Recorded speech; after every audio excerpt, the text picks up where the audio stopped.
Senior U.S. officials tell me one of their biggest concerns in Libya right now involves the stockpiling of chemical weapons by Muammar Gaddafi's regime. Our Pentagon correspondent, Barbara Starr, has been investigating. As Muammar Gaddafi's Tripoli compound is looted for weapons, the new Libya still has the old inventory of artillery, rockets, missiles, and chemical weapons agents that could make a terrorist's head spin. Al-Qaeda could be looking at this and licking their lips, knowing that this is an opportunity to do some open market shopping, if you will. The chairman of the House Intelligence Committee is warning, quote, "We must ensure that Gaddafi's stockpiles of advanced weapons, chemical weapons, and explosives don't fall into the wrong hands."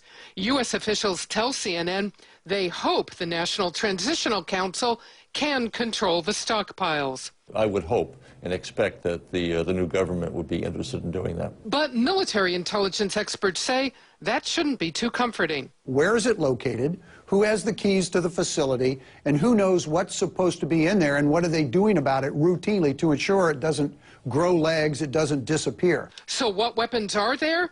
The number one concern, the 10 tons of the deadly blister agent mustard gas, which is stored in a facility located south of Tripoli, and other agents that could be used to make deadly sarin gas. In addition to the thousands of handheld weapons, there are perhaps as many as 300 Scud surface-to-surface missiles, surface-to-air missiles, rockets, and artillery. The chemical material could not quickly be put into weapons form, but what if Libya's new power brokers can't be trusted with Gaddafi's one-time arsenal? We are focused on is this transitional period, the final collapse of Gaddafi.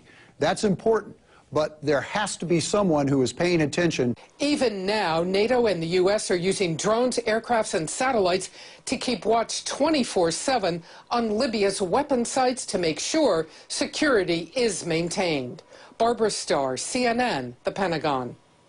And joining us now, the chairman of the House Intelligence Committee, Congressman Mike Rogers. Congressman, thanks very much for coming in. Thanks for having me, Wolf. You saw Barbara Starr's report. Anything there you could quibble with? No, I thought it was probably the best report I've seen on their WMD and other weapon systems that Libya has. It's very concerning, and if you've seen the chaos in the street, even as victory is just about to take hold there, doesn't give you a warm and fuzzy that these troops, who are very undisciplined, will be able to secure the weapon sites.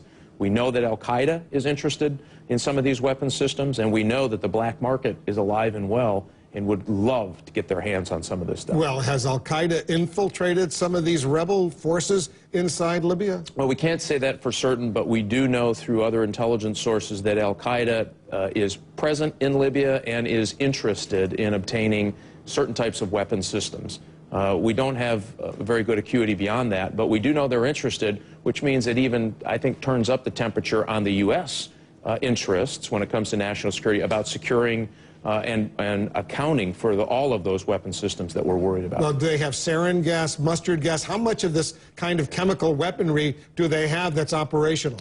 Well, they have tons of mustard gas that we know of. Some, they had sarin gas experiments. We just don't know how much they had. We do know, again, that they've had tons of mustard gas that wouldn't take a lot. You can imagine the terror of that kind of a weapon. If it got into the wrong hands. It got in the wrong hands. They also have something called man-pads, shoulder-fired anti-aircraft missiles, and there are a lot of them there. How many? Thousands. Thousands. And they could shoot down commercial aircraft easily.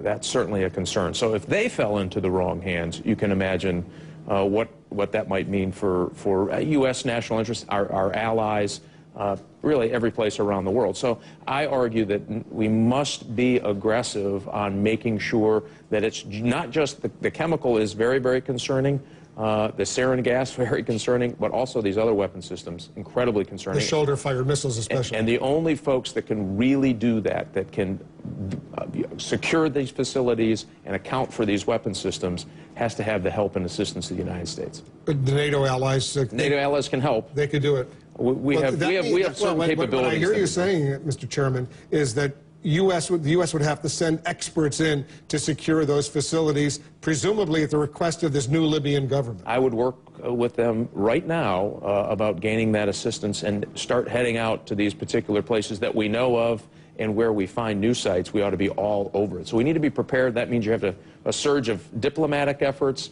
Our NATO friends can be incredibly helpful, but we offer certain special capabilities that I think need to be applied to this problem in our own U.S. national security interests. Well, I assume if you're that concerned as the chairman of the House Intelligence Committee, Leon Panetta, the Secretary of Defense, General Petraeus, the new director of the CIA, they must be equally as concerned. We're lots of discussions, including with the administration. We have a good working relationship with their National Security Council.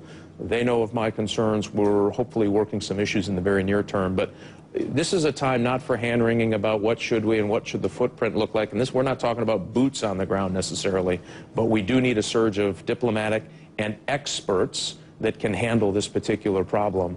And we should do it now. 2 weeks from now, 3 weeks from now, 4 weeks from now, we may regret that we didn't act quickly. Because I see these ragtag soldiers, these rebels, some of whom were teachers or accountants or whatever, vendors only a few months ago, and now they've got the weaponry, but they're not a disciplined force that can go in there and know how to secure a technically a very dangerous situation like that. And think about it, you have ethnic differences. And right now, the only thing keeping all of these rebels together is that Muammar Gaddafi is still alive and has some regime elements. When he's gone, all of those tensions from ethnically speaking, from tribal pressures, other political pressures, the black market folks, all of that starts to rub against each other. And you do that in an element of which you have seen is not a well-disciplined fighting force.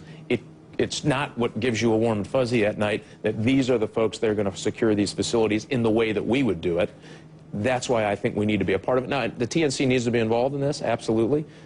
I think it's in their interests to secure these sites. You don't want proliferation of these weapons systems across Libya, across Africa, and other places. Yeah, and that black market element is something that I've been told is very concerned, because these are valuable commodities. Shoulder-fired anti-aircraft missiles, mustard gas canisters along those lines. There's money that could go in, and all of a sudden they could disappear, some of these weapons. Well, think about it. These could be very good people sent to do that mission in a time that we know, after any kind of an event like this, where there's a change in power the way this has, there's economic tough times ahead. We know that's coming.